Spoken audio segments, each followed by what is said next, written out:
magandang hapon at mainit na hapon sa araw na to, itong Wednesday, kung saan tayo ay meron namang pag-uusapan mula alas 3 hanggang alas 4 ng hapon po. Bago po pala, ako po si Art Letim, ang inyong host, at ako po at the same time na meron pong salt pepper hair, fair skin, dark eyes, at nakasuot po tayong uniforme ng inklinasyon. So ngayon po, ang pag-uusapan natin ay ang kagitingan sa kabila ng kapansanan part 2. Kasi may dati rin tayong interview at kasamahan din po natin ng ating guest. So masaya po tayo at nagpapasalamat at pinaunlakan po ang ating imbitasyon na siya po ang isa sa mga resource persons natin dito o para sa araw na ito at pag-usapan ano bang kagitingan para sa pagmamahal niya sa kabayan, no? Pag-uusapan natin sa kanya. At sa aking co-host sa araw na to ay walang iba ang pinakamagaling at pinakamasipag namin dito sa Inklinasyon, si Ranil Sorongan. Go ahead, over to you, Karanil. Maraming salamat ka, Art. Parang sobra-sobra naman yung pagpapakilala mo sa akin, no? Anyway, no, magandang hapon, no, sa ating mga ka-inklinasyon, no? Luzon, Visayas at Mindanao. Yung mga kasama natin, no, sa labas ng bansa na sumasama din, no, sa ating programa dito sa inklinasyon, no? So ako si Tama. Ranil, no, na meron akong salamin, no, merong maputi na yung buhok, no, medyo moreno, no, ang aking complexion at no, syempre naka-uniform din ako, no, ng inklinasyon kasi baka mapagalitan tayo ng ating mga kasamahan, no, pag hindi tayo naka-uniforme ng inklinasyon. Sige, back to you, ka-Art. Yun, maraming salamat, Karanil. Ayun, at bago tayo magsisimula, no, ano yung mga nakaraan natin, crisis na inaabot natin sa bansa ngayon. No? Hirap talaga ng mga gasolina pagkamahal-mahal at kasunod yan sigurado ang mga basic necessity natin. At naku, talaga naman, tas ito na ngayon, nagsisimula na init ng panahon natin na tapos na tayo sa mga malamig na panahon.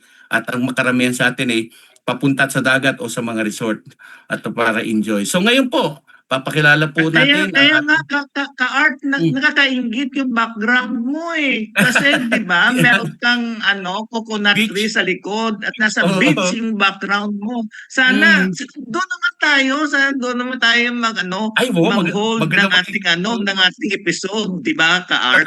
Totoo, agree ako dyan para live tayo sa beach, sa kikita lang. Nag-enjoy din tayo habang ginagawa natin yung inklinasyon. Si Ara kasi pumili niyan eh. Siya sabi niya, Okay. topper naman daw eh. Di Shout out background yan ko. kay Ana at sa lahat ng mga member ng PNP, no? Especially yung mga SAP troopers natin. Mamaya siguro baka may gustong batiin, no, yung ating guest card. Yes, oo. Sige, Karanil, ipakilala na natin ang ating guest para simulan natin siyang malaman ang kanyang buhay-buhay at ang mga ginagawa niya at kanyang kagitingan.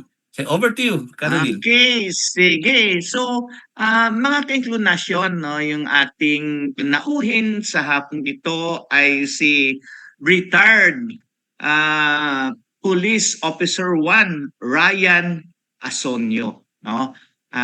Dati siya, no, ay kasapi, no, ng Special Action Force na trooper. Okay? Pero ngayon, no, dahil nakapag-aral na siya, no, patungkol, no, sa social media, no, siya ay isang vlogger. So mga kainklo, ang kanyang page ay Bulager, no, in Ryan's page, no. Meron siyang 2 anak, no, at originally, no, taga Ilocos Norte siya, no, pero nakatira na siya ngayon, no, sa Quezon Province. So mga ka-inklinasyon, no, let's welcome, no, retired Police Officer 1 Ryan Asonio. Sir Ryan, welcome, no, welcome at maraming salamat, no, galing, no, sa aming grupo sa inklinasyon. Okay, magandang Welcome, hapon, Ryan. Sir Ryan. Thank you, sir. Magandang hapon po sa inyo. Okay, yan si Ryan. Paki-describe mo nga. Bago ko po i-describe ang aking sarili, isang mapagpalang hapon po sa ating lahat. Ako po si Ryan Asunyo, retired police officer 1, dati pong member ng Philippine National Police Special Action Force. At ang aking pong appearance ay ako po ay mayroong short black hair, tapos ako po ay nakasalamin, and then ang aking pong complexion ay medyo dark brown, and medyo slim po ako ng konti. Ito po, at nakasuot po ako ng isang t-shirt na may tatak po siyang pang Special Action Force po. Wow. Okay, thank you Sir Ryan. Sir Art, kung makita mo talaga yung katawan niya, fit na fit, no? Fit na fit talaga. Art, okay, macho. Okay, sige Art. Lamang ako sa kanya kasi ako may abs. Absolutely big stomach. Anyway, welcome Ryan. Ngayon po ay maraming salamat sa iyo, Sir Ryan, sa pagpa-unlock mo sa aming imbitasyon na maging ikaw ang aming interviewin dito tungkol sa kagitingan sa kabila ng Kapansanan Part 2. So ngayon, ang tanong natin, kumusta na po ba ang buhay-buhay? Ano po ginagawa natin sa pang-araw-araw para hindi po tayo, alam mo yun, mabore? O ano ba yung ginagawa nyo? May hanap buhay ba? Kamusta po ba ang inyong araw-araw na buhay? Ang aking po pinagkakabalaan ngayon ay dito po sa aming bahay. Ako po ay ang daily routine ko po dito ay naglilinis ng bahay. Minsan ako nag-iigib po doon sa aming poso sa likod. And then minsan ako yung naglalaba, naghuhugas ng pinggan minsan. At sa hanap buhay naman po ay ako po sumasama sa pagkokopra. Kaya ako po ay namumulot ng bunga ng pili nuts na nalalaglag. Tapos yun nga po, ako po ay namimili, pupunta sa ilog, nanganguha ng kabibi. At yun po, minsan, nung nakaraan lang ay nung kahapon lang kami po ay, ako po ay nagagapas, nag-aani po ng palay. At yung pinag-aabalan ko po talaga ngayon is yung pagbabloging po. Paano ka nagagapas? Art, Meron ka bang... Yes.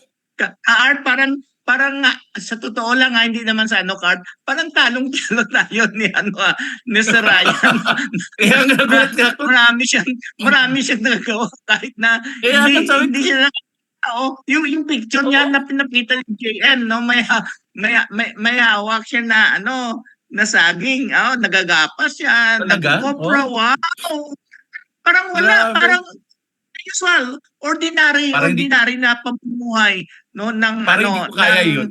Sa kawa ka Art. Hindi ko kaya yun. At saka nang pupunta sa ilog para magano ng kabibe. Ang hirap ka pa yun nun, Pero paano, di ba? Paano mo nagagawa yun, Ryan? Meron ka bang guide o meron ka bang white cane para magpunta doon? O paano yung gapas na lang, nakakatakot Ayoko, iwas ako umawak ng... Or memorize niya ba? Memorize? Oo, kaya nga laki ng lugar. Go ahead, Ryan. Ano po sir, pag kunwari po pupunta kami sa ilog,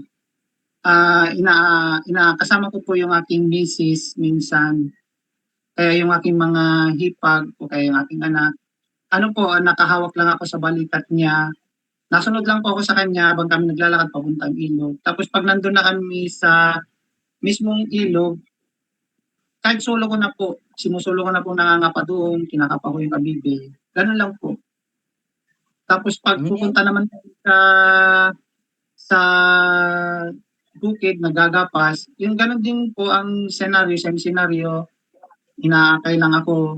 Tapos pag nandun na ako sa mismong kahon ng palay, hawak ko na yung panggapas. Ako na lang po, solo na lang ako nagagapas. Ano lang ginagamit ko po, muscle memory lang po, control. Hawakan ko yung puno ng tapos gagapasin ko. Ganun lang po ng ganun. Kung nangungupra, ayan, paano? Kasi, di ba, pag kinukuha, di ba, yung di ba, may nyog yan? Gumagawa ka rin ba niya? Nang kukunin yung ng nyog? Kasi, di ba, mahirap yan parang delikado. Mahirap nakikita yun. ko rin kasi yung mga nangungupra Yung pagkukupra naman po, sir, yung pag-iipon po nila ng nyog ay sila po yung gagawa. Pero Yung pagbabalat po, yung binabalatan yung nyug, minsan ako po nagagawa ko kaya yung pagtatanggal ng laman ng okra pag naluto na, yun po sir ang ginagawa ko sa pagkokopra naman. Hindi ka ba nagsusugatan sa mga ganun, pagkagapas mo? Pag naggagapas ka, na Yun, medyo... yun ang arte. Actually, ako pinipicture ko sa mind ko lang kung paano niya binabalatan, Oo, kinukuha yung laman kaya nga eh. ng kopra. Doon po sa pagkagapas sir is hindi naman po sa awa po ng Panginoon. Pero doon po sa pagkukopra, meron po yung time na medyo nasusugatan yung daliri ko kasi yung pagtanggal po ng laman ng kopra, medyo matalas kasi yung ginagamit namin. Minsan napapadulas, hindi inaasahan. Pero Yun, no? ano lang, mga malilit lang naman na sugat. Kaya naman. Pero, hindi nakakita ang galing. Ako natatakot ako sa mga ganun, kaya Ah, umiiwas ako sa Art, ganun. parang impressed ako kay Ryan. Yan yung buhay, 'di ba? Doon sa sa Oo. probinsya, yung buhay bukid, no? Sige, sige. Anyway, Art, tuloy mo, Oo, Art. kaya yun nga. Anyway, natutuwa kami sa dahil kayang-kaya mo pala mag-isa ang gagawin mo pang araw-araw at mga pinagkakabalan mo. Pero ngayon, gusto namin malaman sa iyo, paano ano ba yung ano ba ikwento mo naman sa amin kung paano tayo nagpulis at saka pangarap mo ba na ito maging pulis ng bata ka pa? Kasi ako parang nung bata ako talagang gusto ko maging sundalo kaya lang hindi tayo pinalad. Sige, pakikwento mo nga Ryan kung ano ba talaga ang nangyari at napunta ka sa pagpupulis. So, may kamag-anak ka ba o may nagbuyo sa'yo?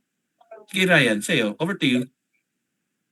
Nung nung bata po ako, sir, is hindi naman po ako, wala naman po sa isip ko yun. Pero nung nagbinata na po ako, meron po kaming kamag-anak na naging pulis dito sa Maynila. At nasundan pa po ng ila ko pong mga kamag-anak. Doon na po pumasok yung thinking na, ay, gusto ko rin magpulis. Kasi pag nagbabakasyon sila doon sa aming province is ang pag tinitignan ko sila dati is antitikas nila na parang disiplinado po yung kanilang mga kilos. Doon po ako naengganyo na sabi ko sa sarili ko na one time, ganyan din ako. Hanggang sa yun po, nagsumikap din sa pag-aaral kahit nasa sitwasyon na mahirap ang pamilya.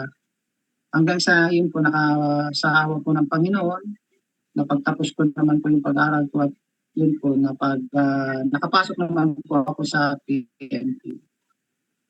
Ay, ayun pala yun. Ryan, ano ba ang training para magiging isang special action force? Gaano ba kahirap yung dinaanan mo para mag-graduate ka diyan? Ako po bilang isang member po ng PNP Special Action Force po nung ako po yung nakapasok sa PNP, nung time ko po ay meron po yung tinatawag na yung PSBR CPR, Public Safety Basic Recruitment Course na 6 months. At saka yung field training program, yun po yung nationwide po, lahat po ng kapulisan ay dadaan muna doon bago mag-graduate po ng PNP. And then sa amin kasi sa case namin na Special Action Force is pagkatapos po namin yung dalawang training na po yun is kukunin na kami ng aming mother unit for the preparation for foundation course na tinatawag namin. Yun po yung depende kung ano yung mag-open na special course kung commando o scout ranger o special courses. Pero yung time po sa atin po is commando po yung open kaya yun po ang ating kinuha po. Mga ilang taong ka nung nag-decide ka na gusto mo magpulis at pumasok? Ilang taong ka nun? Siguro, sir, nasa edad po ako ng 14 to 15, sir. Mga ganun. Oh, talaga? Bata pa? Bata pa, Nagbibinati no? na po time Oo. na yun. Meron dito no, Karanin, meron yatang picture dyan na papakita nung siya ay bata pa ng pulis. Tama ba? Yeah. Yeah. JM, pakiano nga natin yung picture ni para makita ng ating mga yung ating mga taga-subaybay. Yung picture ni ni Sir Ryan.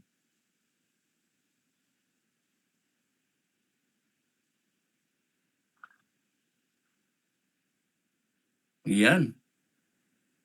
Pakidescribe mo sa Yan akin. yung may dalawang picture siya ka-art, no? Mm. No, yung nasa active duty siya nung yung the usual no na uniform niya, no? Tapos yung isa ay ito yung uniform ka-art, no?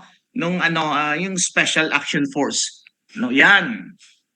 Tikas yan, Matigas sigurado. talaga yung katawan, art. Okay. Tikas na inggit, nakakainggit. Oo. Pero at least Ryan, yan mga moments ng time na yan, talagang sobrang proud na proud ka. Ang mga magulang mo, proud na proud sa'yo nung ikaw talaga nakasuot ng uniforme ng isang police at lalo na Special Action Force. Yes sir, kasi nung time na na nakuha ko po yung uniform ko na yan is ako po kasi yung una nilang naging anak na naging professional po kasi may kuya pa po ako Wow! kaso lang may Talaga? yung yes sir, nung kuya ko po kasi is PNP personnel din po siya. Nauna po kasi ako nakapasok sa kuya ko kasi hindi siya agad nakapasok. Parang kumbaga po ay naunahan ko siya sa pagpasok sa PNP. Wow! Senior, Precious, Naunahan pero ako po yung senior niya sa pagka-PNP po. Ay, gano'n. Ilan ba kayo magkakapatid? Senior sa PNP. Pero sa bahay, siyempre senior Kuya. talaga yung kuya. Daw ka lamang. Ilan ba kayo magkakapatid, Ryan? Tatlo po sir na tatlong barako sir. Aha, puro pulis. Hindi po sir, dalawa lang po kami sir tapos yung bunso namin is hindi po siya sir. Hindi po siya nakapagtapos ng pag-aaral sir. Oo, ilang taon ka ba nagserbisyo sa pagkapulis at siyempre napag-usapan natin na yung kanina yung training mo. Saan ka ba at gaano ba kahirap yung training na yan? May kwento mo lang. At saan ka ba na-assign nung ikaw ay talagang ganap na pulis after ng mga training mo? Yung training po sir, yung nga po sinabi ko na napakahirap na masaya sir, mahirap po na masaya kasi siyempre training, lahat po ng bago yan is i-prepare mo muna yung physical mo, yung katawan mo, and yung mind mo para po sa pagharap po sa training. Kasi todo-todo po yan talagang ang training is para ka talagang dadaan talaga sa matinding sir. Kasi kailangan ma-prepare yung physical and your mind para pagdating po sa battlefield is ready ka talaga sir. Mahirap po kasi nandun yung lungkot dahil hiwalay ka sa family, nandun yung talagang hard ng training, nandun yung pagod, puyat, yung gutom, lahat po halo-halo po doon. Pero napakasaya na sinasabi ko kasi kahit gano'n man ang kahirap, nakikita mo yung progress mo doon, yung discipline mo nahuhubog, yung camaraderie po ng tropa nandoon, yung pag-alalay sa tropa, pagtutulungan, lahat po nandoon masaya dahil kayo-kayo lang nandoon, nagtatawanan, halos po magkapalitan na ang mukha dahil nakakulong doon sa training ground. Ganun po sir ang life po ng training na hinuhubog Oo. talaga yung skills and sir. Dandaba ko yan kahit man lang training ng college o ng ROTC time ko. Naramdam ko yan. Alam mo yung kamaradi, para kayo magkakapatid, nagtutulungan talaga kayo, hindi mo iiwanan, lalo yung sa training, parusa ng isa, parusa ng lahat. Di ba? Yun eh. Karanil, di ba? Yun, Okay. Oo. di ba? Oo. Yan, no? Pwede mo maikwento no, sa amin ano yung function ng isang special action force no kasi may mga narinig kami ni Arte no na mga pangyayari no sa special action force no so ano ba talaga no ang inyong main mission or main function ninyo? Ang special action force po ay nationwide po ang special action force kung saan ka ano po, Visayas, Luzon, Visayas, Mindanao, kung saan ka nila ipadala is doon po. Tapos ang aming pong mission talaga is yun po is mostly is anti-terrorism and doon po sa yun ang aming and yun po may urban, may ano po, may talagang sa bundok o kaya sa syudad, papasyudad, mapabundok, nandun po ang sa tumutulong sa mga ano po, sa mga kapulisan na nandun sa mga station, ganun nasa mismo na ano sentro. And pero karamihan po is nasa mga far flung areas po para i-maintain ang peace po doon. Kasi karamihan po kasi ay nandun po yung hindi natin sasabihin lang po natin medyo magulo sa mga hindi masyadong naabot po ng ano ng ating ano ng pamahalaan, yun po. Oh. Oo. Okay. Yan din yung narinig ko, Arte, di ba? Ryan, within the Special Action Force ba, meron pa kayong parang tinatawag na elite group na pinapadala Oo, talaga gano'n. sa mga Correct. special missions tulad ng, sorry Oo. Arte, mention pa, di ba tulad yung sa Mama sa Pano Ang ba yun, masapan Art, 'no, no? correct, Meron yeah, ba mamasa talagang training talaga yung elite group, no? Within the Special Action Force? Sa yes po, sa Special Action Force po, pag may mga ano po, mission na katulad po nangyari sa Mama sa Pano, meron talagang group na talagang nakatoka na pagbibigyan po dun sa mission na yun, sir. Yun po yung kanilang special, ano sir, special T o kaya special train. Yun doon po nila binibigay. So, pero yung mga ano sir, is talagang naka-support naman po yung iba doon. May ano po, may mga-train po na talagang tututok doon sa mission na yun.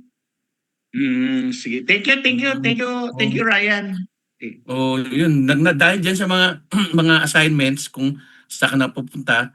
Ngayon, dahil alam natin kung paano ka nabulag, naikwento mo na muna, pero gusto natin maparinig natin sa mga nakikinig sa atin, nanonood, ating mga taga-subaybay, kung paano ka ba nabulag at nung nabulag ka, paano ba tinanggap mo ba? Paano mo natanggap 'to? Paano ba natanggap ng pamilya mo? Dahil nawalan ka ng paningin, mahirap 'yun dahil dati kang nakakita, ang tikas-tikas ng katawan mo. So, ngayon puwede ba pakikwento mo yung pero hindi mo na kailangan i-detalye yung iba, alam natin 'yan, maintindihan natin para hindi naman tayo, malagay sa alanganin. So, pakikwento mo Ryan kung ano ba, paano ka nabulag, paano ka naging, paano tinanggap mo, tinanggap ng pamilya mo? Go ahead Ryan. Nung ako'y nasa serbisyo po, taong 2013 po, nandito before po ako napunta ng dito po sa Cagayan Valley po ako napa-assign, pero galing po ako ng province of Abra. 2013 nasa ako sa province of Cagayan. On that time is national election po. Nag-election duty kami doon and then pinanatili namin yung kapayapaan hanggang natapos po yung andun election. Yun nga po nagkaroon po ng order galing po sa camp namin tungkol doon sa annual physical fitness test and then kailangan namin mag-undergo ng echocardiograph para matignan yung ano po kung fit kami sa physical fitness test. And then early morning nagbiyahe kami papuntang bayan kasi nasa medyo liblib kami na barangay.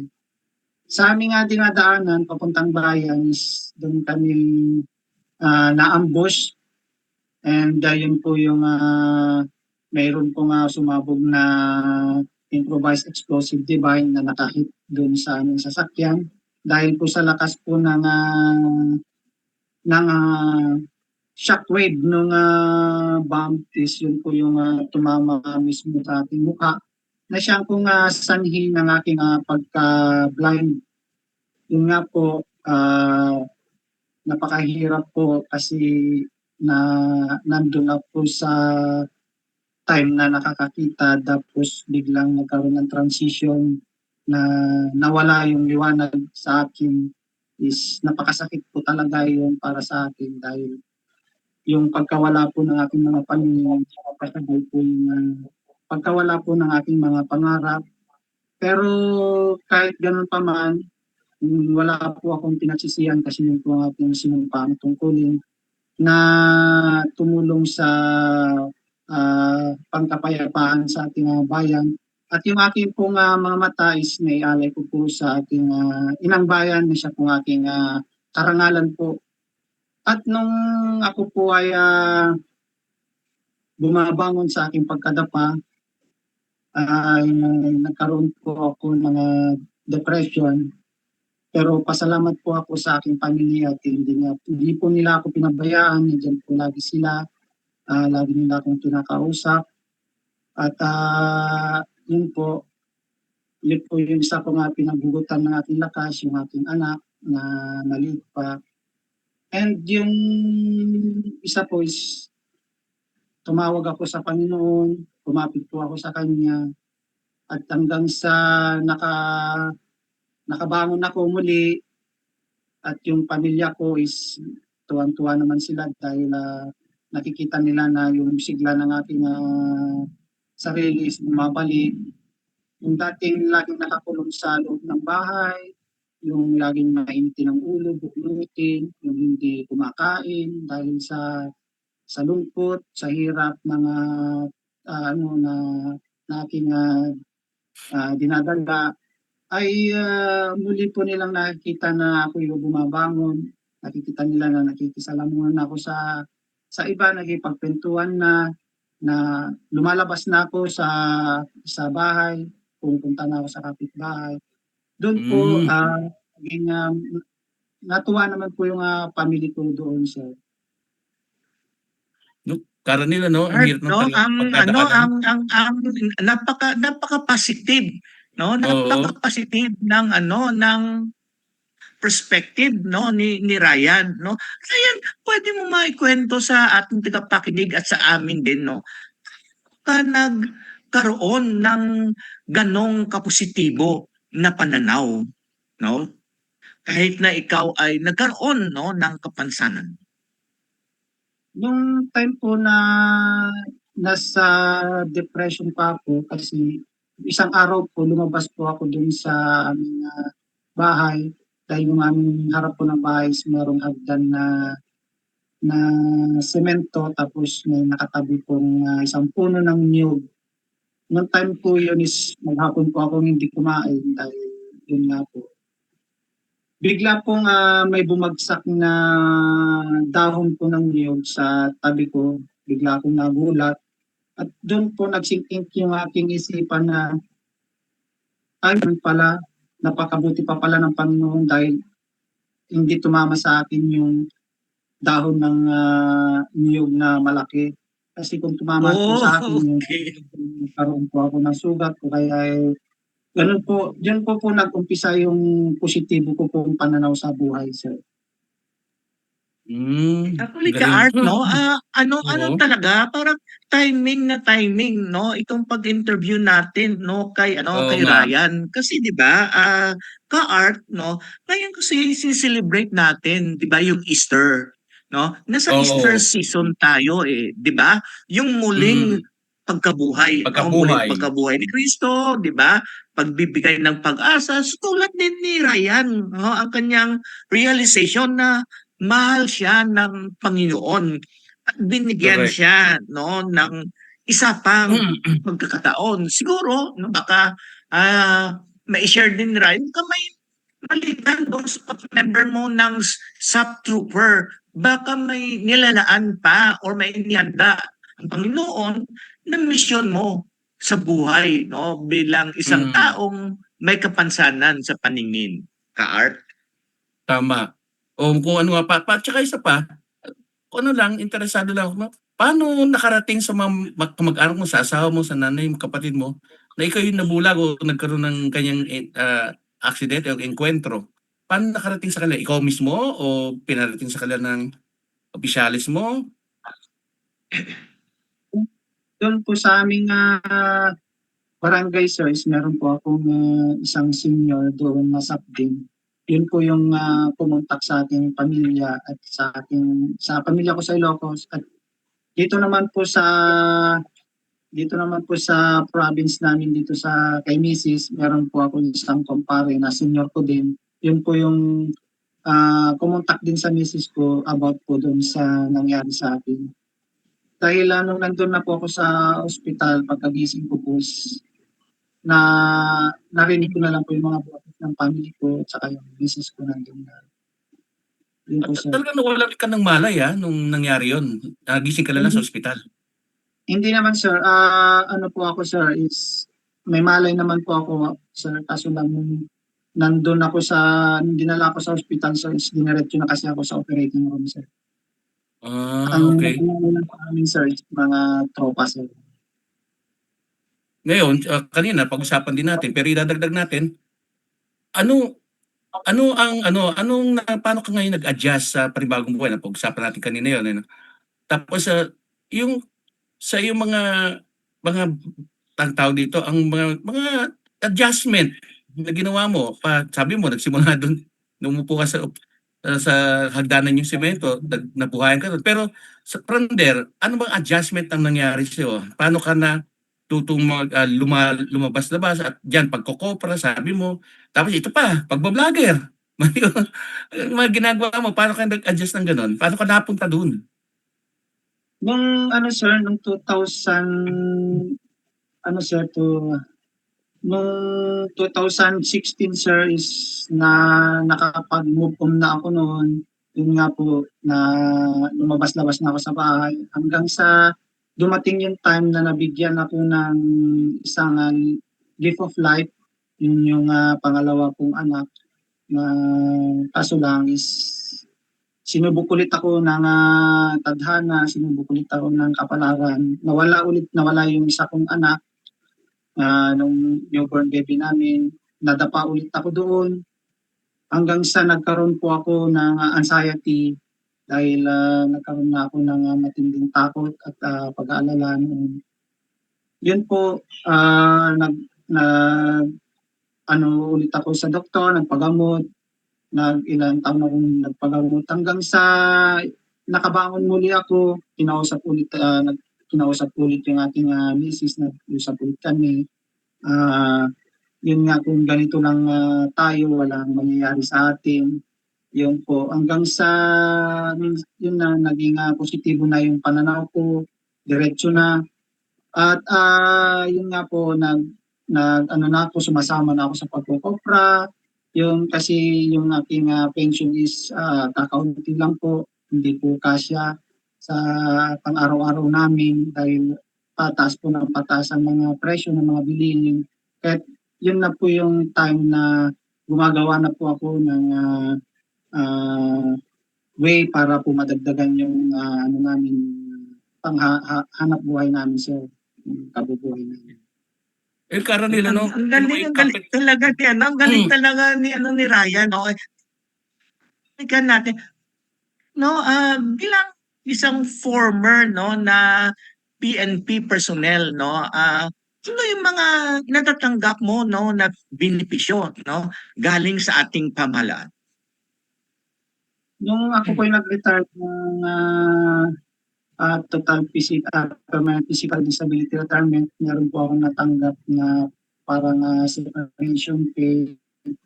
Yung natanggap ko po, kasi that time wala pa kaming sariling bahay at lupa, inano ko na po agad yung aking natanggap, ibinili ko ng kapirasong lupa, itinayo ko po ng sariling bahay kasi yun po yung isang pinaka-importante para sa amin na magkaroon kami ng sariling tahanan bilang isang pamilya. Yun po, tapos meron po akong natatanggap on that time na 2 pension, yung pong PNP pension at saka na po yung pension. Yun nga po, nagkaroon po ng problema doon sa aking pension. Time po ng year po ng 2020, kinat nila yung napol pension namin dahil po sa issue of double compensation. Kahit ang ating tinatanggap na lang po ngayon is yung PNP pension po. Yun lang po yung aking ibinubuhay sa pamilya ko po.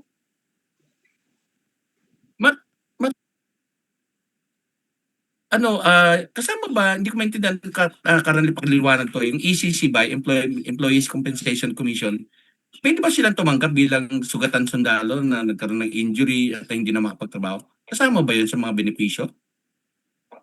Actually, ka-Art, yun din yung iniisip ko kung papaano, no, yung mga nagkaroon ng ng kapansanan, no, in line of duty. Siguro maganda siguro, ka-Art, na alamin din natin, no, yung mga PNP personnel ba, yung mga nasa armed forces natin, no, armed forces of the Philippines, sila ba ay kasama din, no, doon sa employment compensation, no? Siguro, ka-Art, isa yan sa mga itanong natin, no?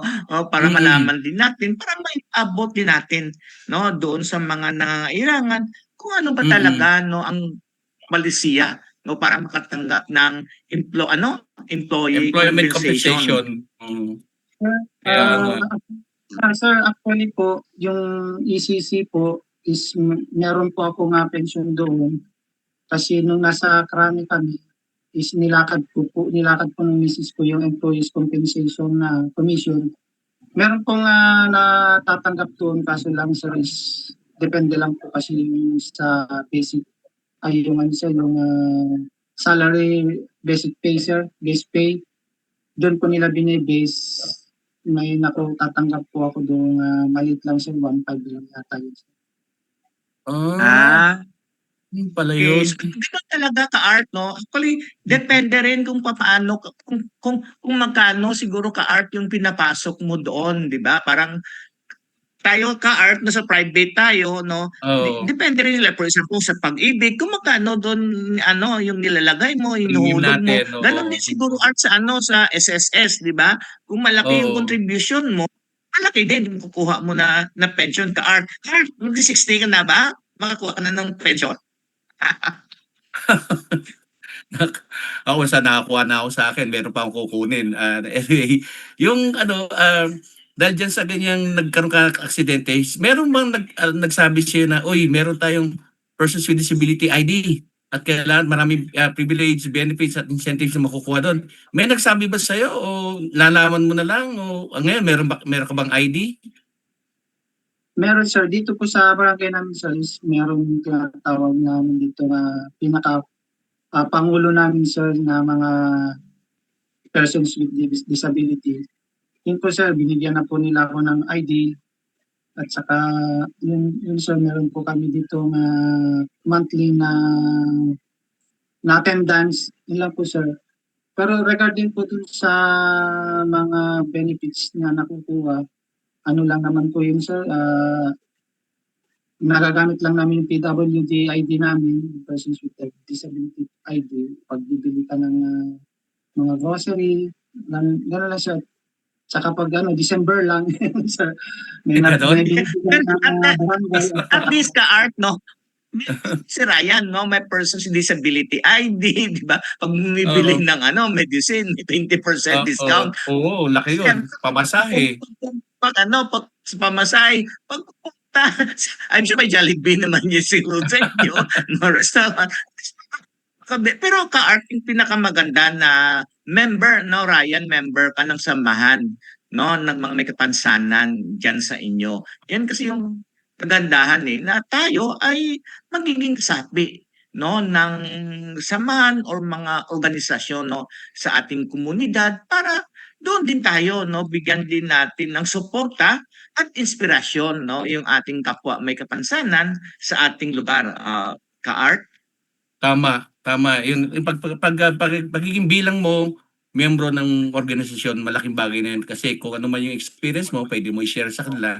At ang maraming nung walang nag-alok sa'yo ng white cane para kaya magturo ng matuto ka maglakad mag-isa, dumaan ka sa mga ganung klase ba? O alokin na, mag-aral ka ng mga technology para makabasa tayo sa computer, sa mga gadget natin. May ganun ba na parang benepisyo ang gobyerno binibigay sa inyo na, nabulag ka, pwede ka namin padala dito para mag-aral ka at hindi ka naman mahiwalay sa teknolohiya. At may ganun ba? Ah, sa ngayon sir, wala sir. Mula nung ako na-blind, wala po akong na ano ganyan sir. Na nagbibigay sila ng may mga libreng ganyan, mga libreng pagpapaaral, libreng tinuturuan ng blind. Wala pa po akong na-encounter na ganyan sir. Oo, kasi sabi mo nga, ang mata mo, inialay mo sa inang bayan, di ba? Ako gusto ko ialay yung mata ko, baka ibalik sa akin kasi walang silbi, bulag na rin. Pero, ah, ayun, di ba sa ano, yung meron kasi may ditong episode, segment, no, Ryan, pwede kang humingi ng cane. Kami ni, ano, si yan, tulad yan, si Karanil, nagbigay sa Iloilo yan ng white cane, na 20, no, Karanil? Oh, pwede kang humiling, Hindi, sumulat ka. by 20 yon, Art. 20 yon na, 20, oh, na 20, oh. White King yon. Oh, yun, True ano yan 20. ko, true Doc Penny yon. Physicians for Oh, Peace card. yes, yes. Yun nga. Kung meron kang makasamahan ng mga blind din dyan, o kahit ano ba, may wheelchair na nangangailangan, o saklay, ipaabot mo lang sa amin kasi meron kami segment na Art Your Service. Ipaabot mo, bigay mo yung listahan, at ibigay mo yung kay Ina, tapos tatrabahin namin, i-refer ka namin. Pero hindi pwedeng igagaranti namin na meron agad ha. Kasi ang gagawin namin, hahanapan namin ng referral para magkaroon ka ng mga ganong klaseng gadget. Halimbawa, gusto mo rin ng matuto mag-aral, kailangan mo ng laptop o cellphone, ihahanap natin yan kung sino mag-sponsor sa iyo. Pero yung pag-aaral talaga ng ano ng technology para sa blind, sa Atrib, yan, pinomote natin si Atrib, ha? Yeah. O pa, maganda naman ka Art, di ba? Online Oo, naman yung Atrib eh, di ba? Si Sir Tony, oo, si Ma'am Carol, di ba? Carol, At yes. mas O mas kaya, ma-enhance pa yung capacity mo, Ryan, no? Sa mga mm, online, social media. Kasi may mga ino-offer sila na libre naman ng mga online courses. walang bayad. Yun, din. Yes sir. Tapos sila, ganun. O meron pa, Resources for the Blind Incorporated, RBI, isa pa yun. Kung nangangailangan ka magpaturo ng Braille, pwede sila magturo. Iba naman yon, yung active technology ang tinuturo. Ang RBI, tuturo siya yung paano mag-Braille. Pwede yon. O sa maganda nga yun sir para kahit pa paano is ma-enhance pa namin yung mga kakayahan Mm. namin para katulad ko sir na pinasok ko yung mundo ng vlogging is kagaya ni Sir Jacoba na Mm. kaya na niyang Computer, gamitin yung no? Gadget. kanyang Oo. kasi sa akin sir, ang aking cameraman is yung misis ko, siya na rin ang aking editor, siya na rin ang aking ano, mga Yung misis ko. pagbablogger mo, ha? Okay. Nagbablogger. At least ka Art, no? At least ano sila, teamwork, Art, Teamwork, oh, yun nga teamwork eh. sila. Ay, ako nga hindi vlogger eh. Siya vlogger eh. Ang galing nga eh. Kaso lang ang problema sir, teamwork kami pero yung sahod is hindi teamwork. Napunta lang kay misis. Art, mabuti pa si Ryan, Art, no? Nakakuha no na sahod sa kanyang pagbablog. Tayo wala talaga, Art, no? Oh, kami wala na sweldo eh. Kami ni Caroline, wala na kami sweldo. Anyway, Yung, anyway, yung mga ganyan ano, ano kaya yung pwede mong ipaabot at ano pwede yung sabihin sa mga nanghihinaan loob ba na may kapansanan o nagkaroon ng kapansanan? Ano mo pwede mong sabihin sa kanila? Ano yung mensahe na pwede para ipagpatuloy pa nila ang buhay nila na parang katulad inaabot talaga natin yan, anxiety, depression, kasi parang wala na tayong buhay pero ano yung nag-udyok? Ano yung pwede mong sabihin na makakatulong sa mga nahihinaan ng loob ng mga kapatid natin may kapansanan? Over to you, Ryan. sa lahat po ng kagaya kong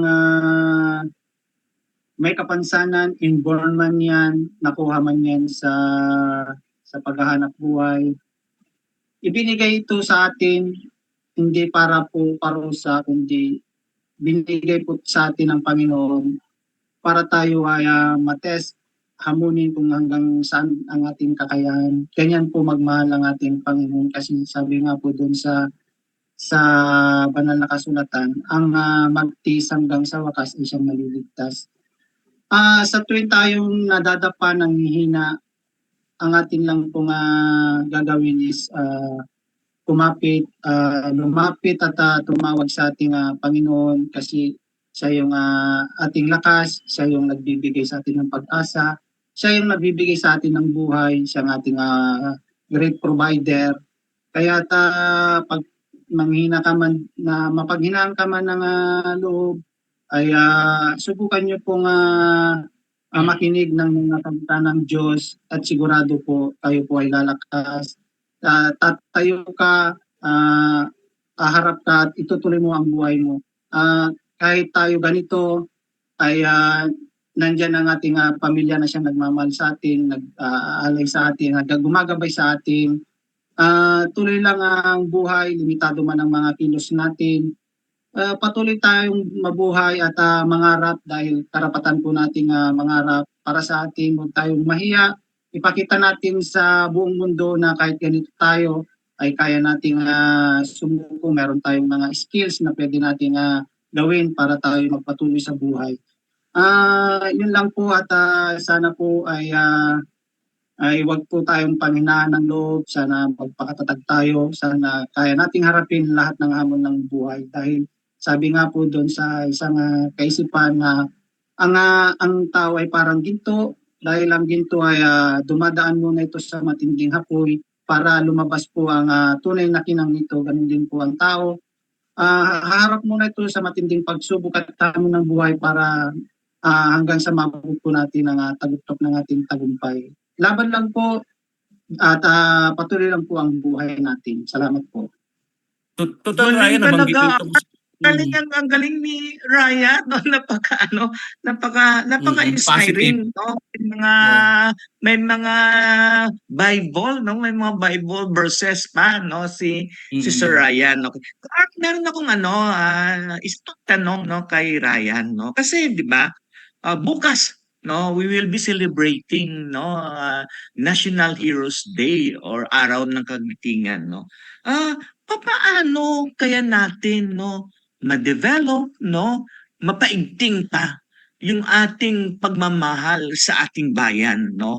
Lalo na, no, sa panahon ngayon, no, na may mga ibang tayong kapwa Pilipino na mas pinili pa nila ka-art, no, yung taga-ibang bansa, no, kaysa ating minamahal na Pilipinas. So, Sir Ryan, no, papaano natin simulan kaya, no, at papaano natin in-nurture, no, yung ating pagmamahal, no, sa ating inang bayan?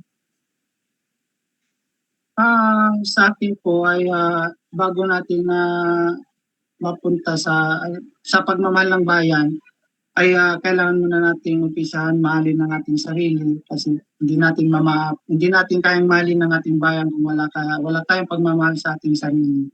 Mahalin muna natin ang ating sarili at sigurado pati ang ating nasa paligid ay mamamahalin na natin sila. Maging mabuting tao tayo dahil ang pagiging mabuting tao is nagkakaroon po dito, pumapasok po dito yung selfless na kailangan mo muna yung kapakanan ng iba bago yung sarili. Sa pamamagitan po noon ay magkakaroon po tayo ng pakikipagkapwa-tao,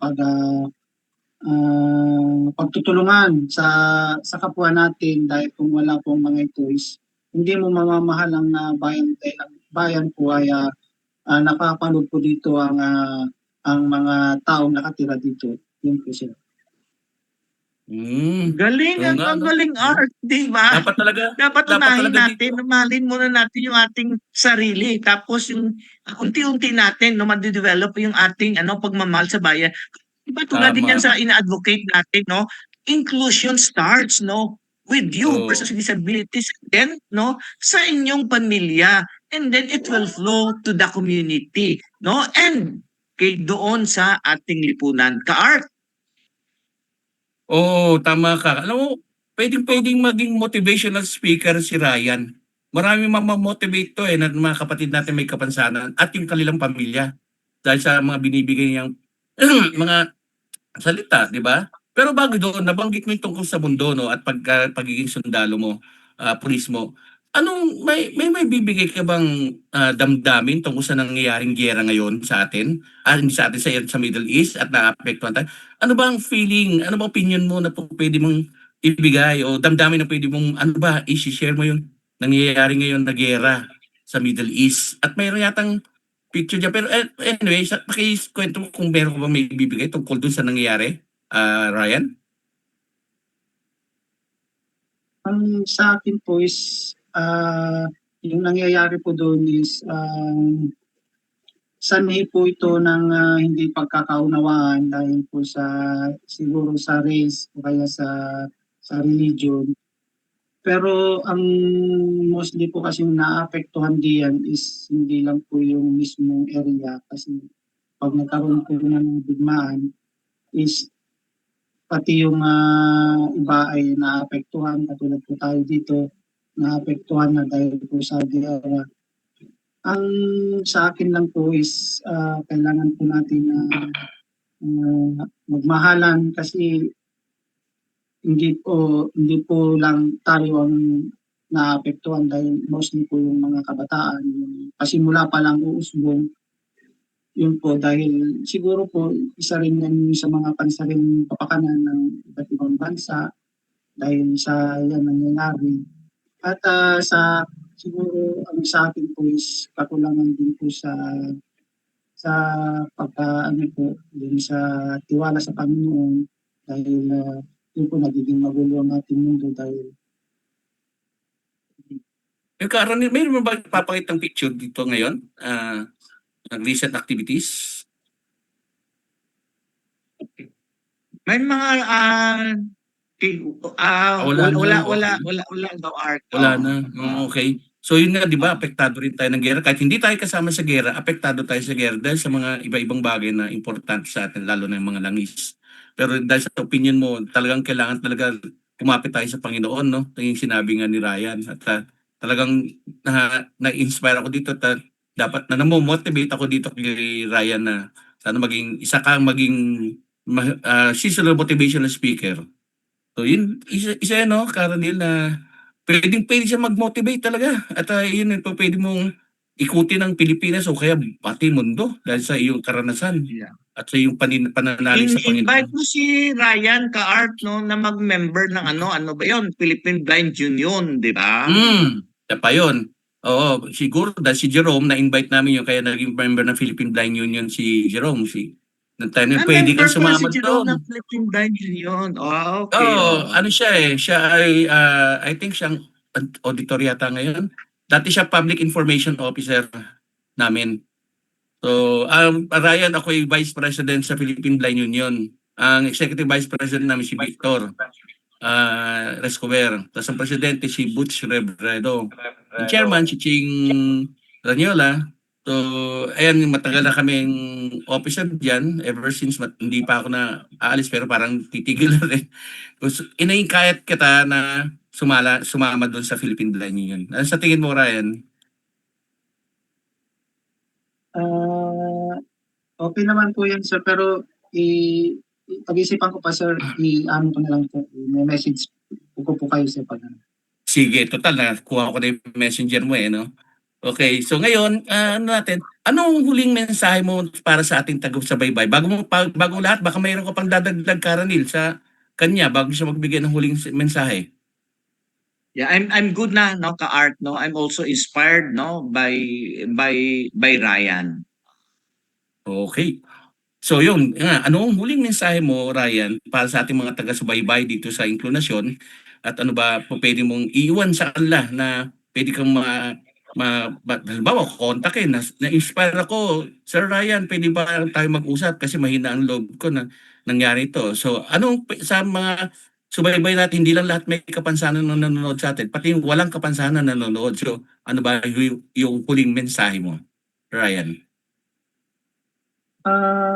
ano lang po, still ano lang po tayo, positibo sa ating buhay, ano man ang mangyari, tuloy lang po ang ating buhay, harapin natin ito, tumayo tayo at magpatuloy lang po tayo kasi kami po na mga persons with disability nagpapatuloy po sa buhay how much more po kayo na kompleto. Kaya tuloy lang po kung gusto niyo po akong kontakin, gusto niyo pong makausap, nandiyan naman po yung ating Facebook account at yun nga po nandiyan yung Facebook page ko at kung gusto niyo po akong suportahan sa aking pagbablog at ngayon pa lang po nagpapasalamat po ako sa inyo. Malaking tulong po kasi yung page ko ngayon. At yun po, sana po ay kumonek lagi tayo sa Panginoon. Huwag po nating pabayaan na tayo mahiwalay sa Kanya dahil siya po ang ating Diyos na nagbigay buhay at mag-praise lagi tayo sa Kanya at yun po at magpatuloy lang po, huwag po tayong panghinaan ng loob. Maraming salamat po. O ano ba yung title ng vlogger mo para ma-like, ma-share at mag-subscribe sa iyo? At ilan na ba yung followers mo diyan? At para paabot mo dun sa ating mga taga-subaybay, ano ba yung pangalan ng iyong binablog? Ano po, Ryan page po yung page ko, sir. Nandun lang po, ano lang po doon, makikita naman po yung Ryan page po doon at nasa nung nung tinatingnan ko sa Mrs. Fish, nasa almost 300,000 followers na yata po ako. Wow! Grabe ka rin nila. Dami. Ako wala pa ako 1,000. Anyway, so yun, maraming salamat sa iyo Ryan sa pag-unlock mo sa aming imbitasyon at dito ka namin nakausap.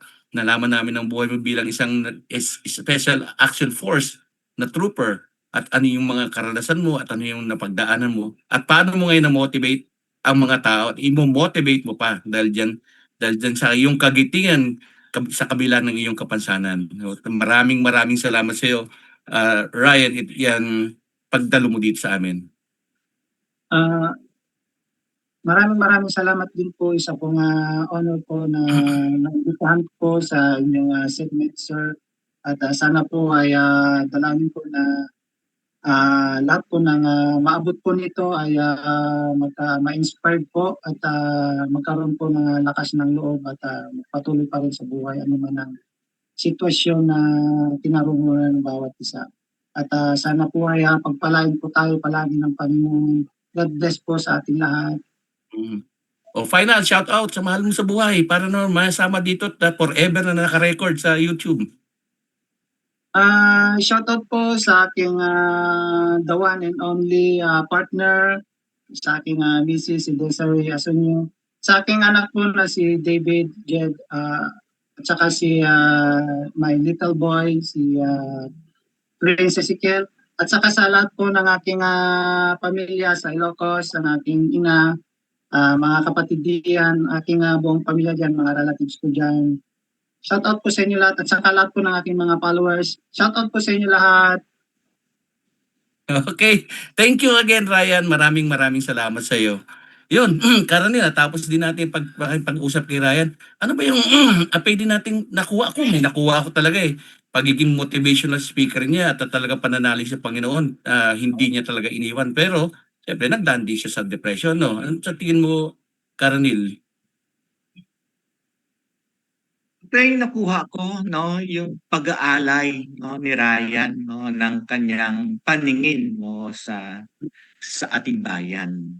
Lahat tayo, no, ay magkaroon din, no, ng ating sariling pag-aalay, no, pagsasakripisyo, no, para sa ating inang bayan. Lalo na, no, sa panahon ngayon, no, na dumaranas yung ating bayan, no, ng ganitong mga krisis na lahat tayo ay apektado din, no. Ka-Art, reminder daw, no, yung ating public service announcement at yung ating mga sponsors.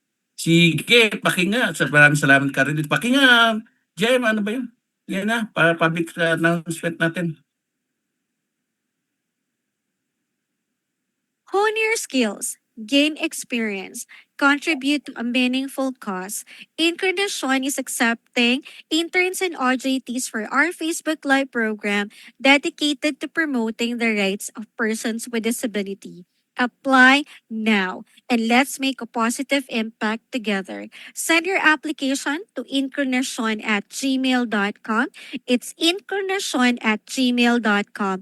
INKLUNASYON@gmail.com and address it to Incarnation Core Group through our technical assistant, Joanna Marie David.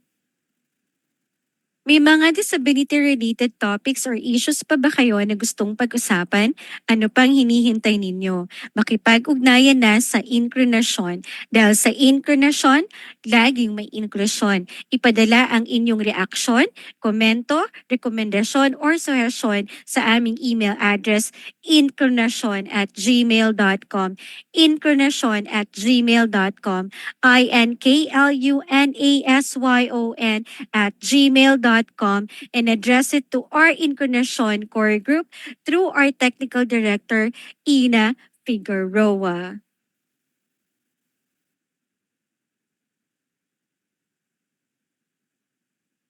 We would like to thank our sponsors and partners, CBM Global Disability Inclusion, Philippine Coalition United Nations Conventions on the Rights of Persons with Disabilities or PCUNCRPD, INET Philippines, Norfield Foundation, CISO, Philippine Partnership on Children with Disabilities or PPCWD, Liliane Funds, Deafblind Support Philippines or DBSP, Philippine Chamber of Massage Industries for the Visually Impaired or PCMIVI, Provincial Government of Batangas, PIDAO Pangasinan, Regional Associations of Women with Disability or RAWWD Region 1, Mabini Movement, and of course, the ASEAN Enabling Master Plan 2025 Coalition.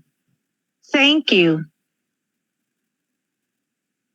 Okay, so maraming salamat dun sa mga maraming salamat ang ating tagapakinig, ano? At natapos na rin po ang isang oras na ating pakikipagtalakayan kay retired Police Officer 1 Brian Asunio ng Special Action Force ng Philippine National Police. So at marami tayong nakuha, no? Medyo syempre very inspiring at motivate tayo diyan sa kanyang karanasan at talaga ang pagmamahal sa bayan ang kailangan nating gawin.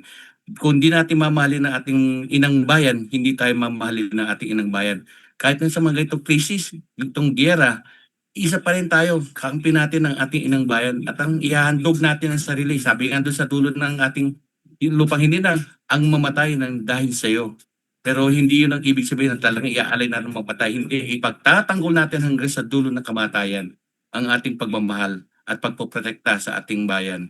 Kahit na ano pa yan, kahit na ano pang gagawin tayo, kahit na patpat lang hawak mo, pagtatanggol natin ang ating inang bayan. Ito po ang talagang kagitingan at pagmamahal. Dito po tayo lumaki, dito tayo pinanganak.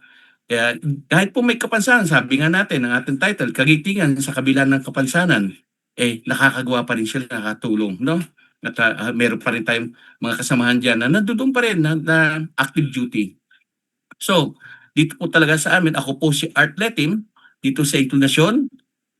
Dahil dito, inklusyon, now na.